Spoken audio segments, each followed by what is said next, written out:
भाजपा के प्रधानमंत्री पद के दावेदार नरेंद्र मोदी ने पश्चिम बंगाल में अपनी पहली चुनावी रैली की। उन्होंने बांग्ला में अपना भाषण शुरू किया और कहा कि परिवर्तन की बयार बह रही है। मोदी ने कहा कि वे पहले भी कई बार कोलकाता आए हैं, लेकिन इस तरह जनसमूह का उमड़ना उन्होंने कभी नहीं देखा। गुजरात के मुख्यमंत्री ने दिल्ली में तीसरे मोर्चे के लिए मिले 11 पार्टियों के नेताओं को निशाना बनाते हुए कहा कि तीसरे मोर्चे के नेताओं को इधर भी देखना चाहिए, तब उनको पता चलेगा कि किस तरह की हवा बह रही है। मोदी ने कई मिसाल देकर बंगाल और गुजरात का संबंध बताया। उन्होंने कहा कि इस बार का चुनाव बिल्कुल अलग होगा। इस बार आम लोग चुनाव लड़ रहे हैं और उन्होंने अपना मन बना लिया है। उन्होंने कहा कि गरीब लोगों को पैसा चाहिए, महिलाओं को सम्मान चाहिए, खेतों को पानी चाहिए और बेरोजगारों को नौकरी चाहिए। उन्होंने कांग्रेस पर हमला करते हुए कहा कि 60 साल में सरकारें लोगों को बुनियादी जरूरत की चीजें भी नहीं दे पाई हैं। मोदी ने पश्चिम बंगाल की बदहाली का मुद्दा उठाया, लेकिन उन्होंने मुख्यमंत्री ममता बनर्जी को निशाना नहीं बनाया।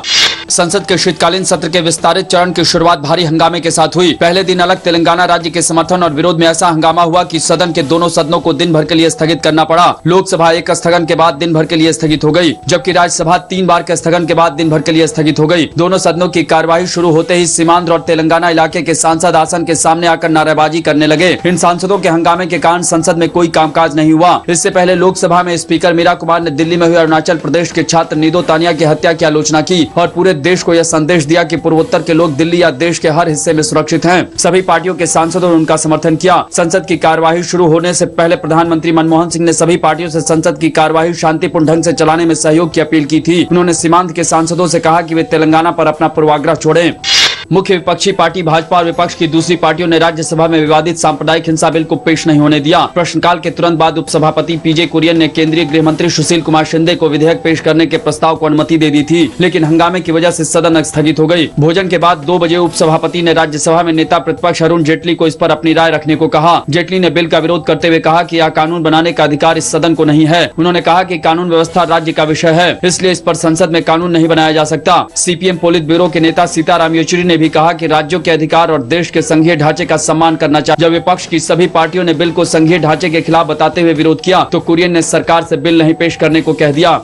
लोकसभा में नेता प्रतिपक्ष सुषमा स्वराज ने आज राष्ट्रपति प्रणब मुखर्जी से मुलाकात की और लोकपाल का चयन करने वाले पैनल के 5वें सदस्य के तौर पर पीपी राव को चुने जाने का विरोध किया। उन्होंने राष्ट्रपति से कहा कि वे इस मसले पर आम सहमति बनवाएं। सोमवार की शाम को हुई बैठक में सुषमा स्वराज ने राव के नाम पर आपत्ति की थी। उन्होंने कहा था कि राव कांग्रेस के करीबी है, इसलिए किसी निष्पक्ष न्यायविद को पैनल में शामिल किया जाए। उन्होंने सरकार की ओर से बनाई गई नामों की सूची में से हरीश साल्वे, के पराशरन और फलियस नरीमन का नाम सुझाया था, लेकिन प्रधानमंत्री ने वोटिंग के जरिए 3-1 के बहुमत से राव का नाम तय कर दिया। भाजपा ने राव के नाम पर लिखित आपत्ति दर्ज कराई है। 5 लोगों का यह पैनल लोकपाल संस्था के अध्यक्ष और 8 सदस्यों का चयन करेगा।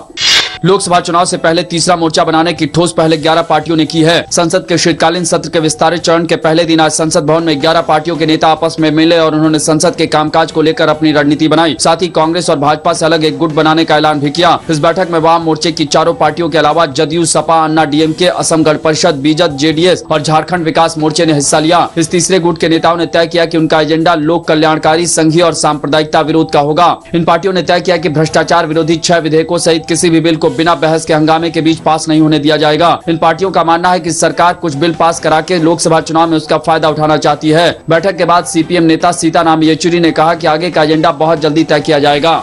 केंद्रीय वित्त मंत्री पी चिदम्बरम ने अंदेशा जाहिर किया है कि संसद के शीतकालीन सत्र के विस्तारित चरण में शायद कोई भी बिल पास नहीं हो पाएगा। उन्होंने Shri Ram college of commerce के कार्यक्रम में कहा कि वित्त विधेयक, लेखानुदान और विनियोग विधेयक पास हो जाएगा। उन्होंने कई मसलों पर हंगामे की आशंका जताते हुए कहा कि लेखानुदान से जुड़े विधेयकों के अलावा कोई और बिल नहीं पास हो सकेगा। चिदम्बरम ने कहा कि लेखानुदान भी बिना बहस के ही पास होगा। हालांकि वे चाहते हैं कि इस पर सदन में चर्चा हो और उसके बाद ही इसे पास कराया जाए। फिलहाल